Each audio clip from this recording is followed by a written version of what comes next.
Hi friends! Naririto tayo ngayon sa simbahan ng Mauban, Quezon at mag-start tayo ng ating 2-kilometer run. This is part 2 of our National Rice Awareness Month. We will start the run now. Tayo na!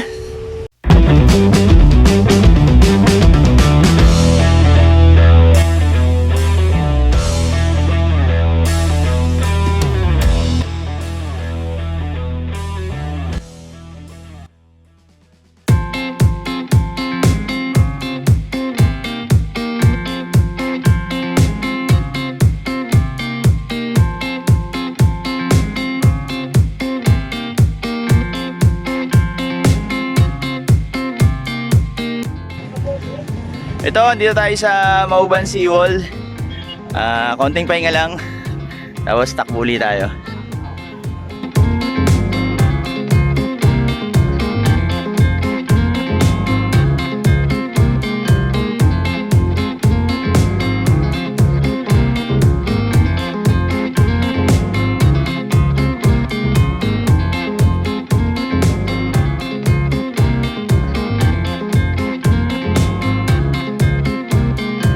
National Rice Awareness Month. We are responsibly healthy. Dito tayo sa Mauban, Quezon, doing our second part of the 5-kilometer run for rice.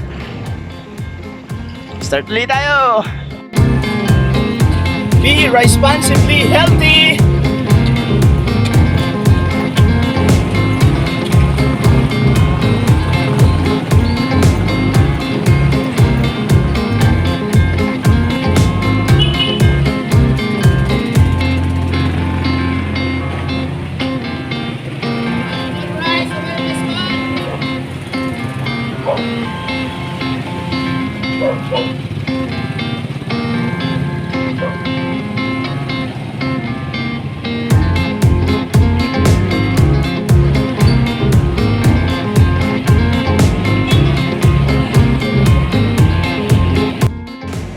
Naka 1 kilometer na tayo. Another 1 kilometer. Let's go. Run for rice.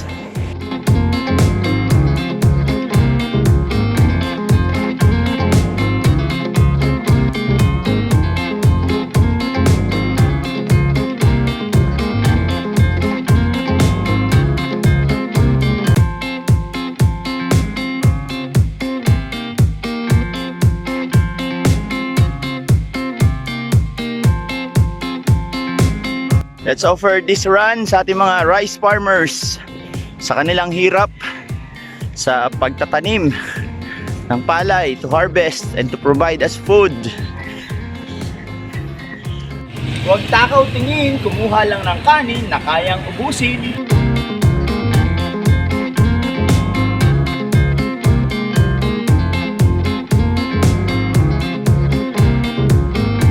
.5 kilometer, malapit ang matapos.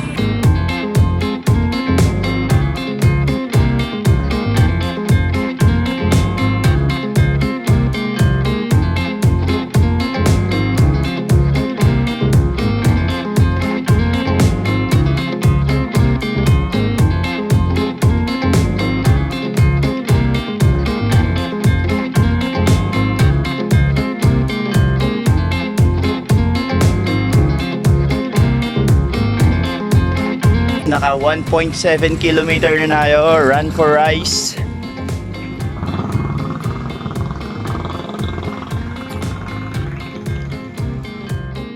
Laging tandaan, bawat butil ng kanin na inihahain, hirap at pagod ng mga magsasakang kababayan natin.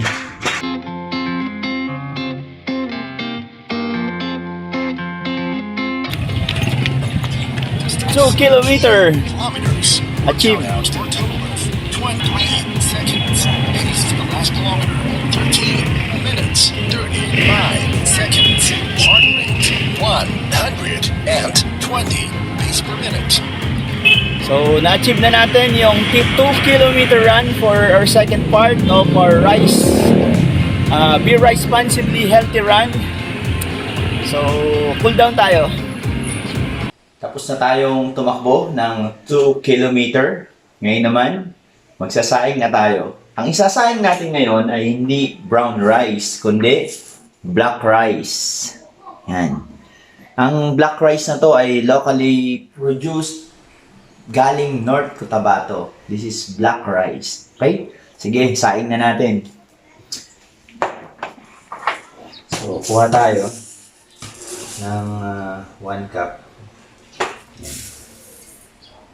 Tapos, turuan ko kayo ng traditional way kung paano magsaing, yung ginagawa namin nung mga bata pa kami. Kasi dati,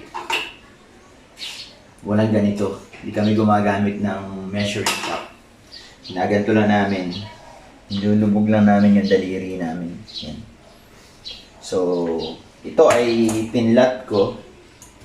Ganito. Yung rice hanggang dito. Yung black rice hanggang dito sa area na to. So, dahil ang black rice, meron tayong additional 1 cup. Ang ratio kasi niyan, 1:1 plus 1. Diba? 1:1 plus 1. So kung nandito ang water sa 1:1 ratio, dapat hanggang dito yung tubig natin. Okay? Dito, sa part na to. 1:1. And then, additional 1 dito. Okay? Dito. Sige, hugasan ko na.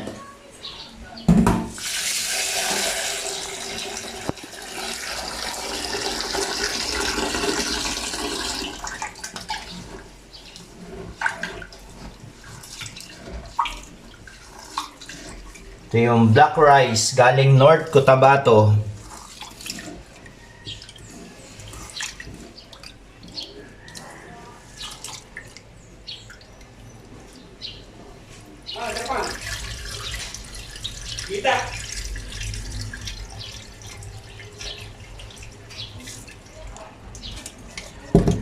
Okay, hugasan pa natin ang isa para sure na malinis ang ating black rice.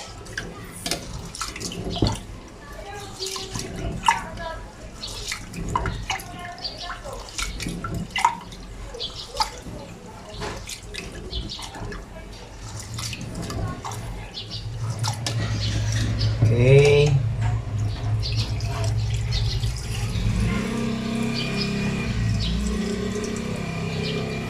Yun nga palang science process na tawag dito. Ang tawag dito sa ganito, decantation. Yan. Sort of trivia. Okay. Decantation. Pantay natin.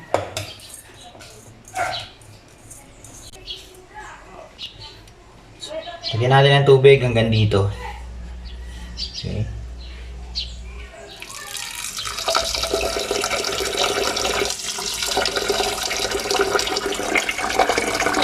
Whoops, yun. Hanggang doon sa marker na yun. Doon na.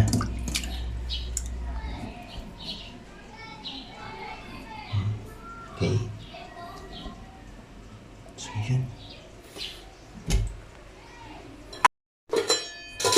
Sasayang tayo ngayon sa kalan. Okay.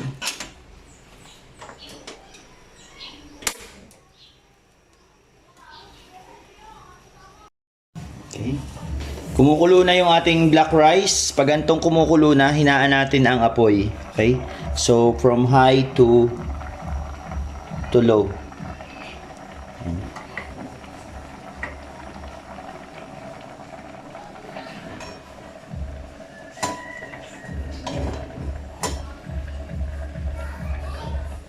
Hininaan na natin yung apoy.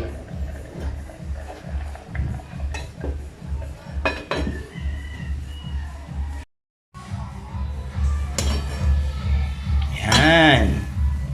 Ito na ang ating black rice. Ngayon, tapos na tayo ng ating 2-kilometer run as second part ng ating pagtakbo. Kakain naman tayo ngayon ng breakfast. Kakain tayo ngayon ng black rice, yung sinaing natin kanina. Okay? So, pag kukuha tayo, yung tama-tama lang, yung kayang-kaya lang natin kainin. This one. Okay? Black rice. Siyempre, yung ating black rice, meron tayong ulam, lumpiang gulay, at pork steak. Kaya, tapos meron tayong dessert na papaya, yung fruits. And of course, pineapple juice. So, kain tayo.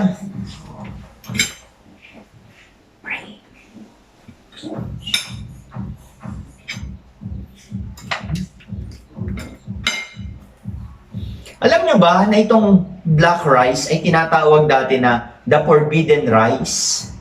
Kasi sabi ng mga Chinese, ito daw ay pinapakain lang dati sa emperor. At ang emperor lang merong karapatang kumain ng black rice. Dahil itong black rice ay talagang nakakapagpahaba ng buhay. Kaya tinawag siya na black rice. Yung mga ordinaryong tao noon, hindi pwedeng kumain ng black rice. Isa pang trivia, ang black rice ay rich in anthocyanin. Ang anthocyanin ay isang pigmentation at tumutulong kung bakit nagiging siyang kulay black. So kaya siya tinawag na black rice. At alam nyo ba, yung anthocyanin, rich in antioxidants na pwedeng magpabata at nagbibigay din sa atin ng protein. Okay? Kain na tayo!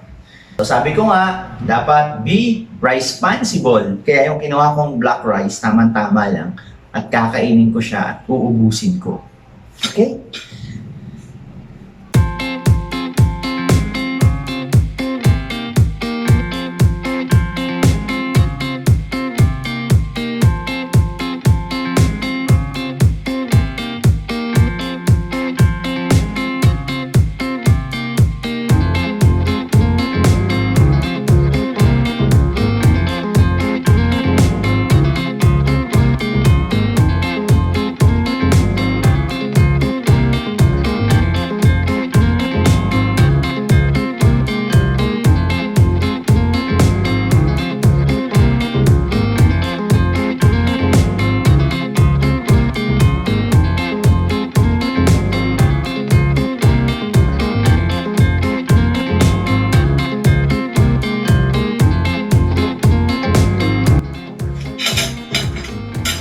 Ayun, tapos na tayong kumain.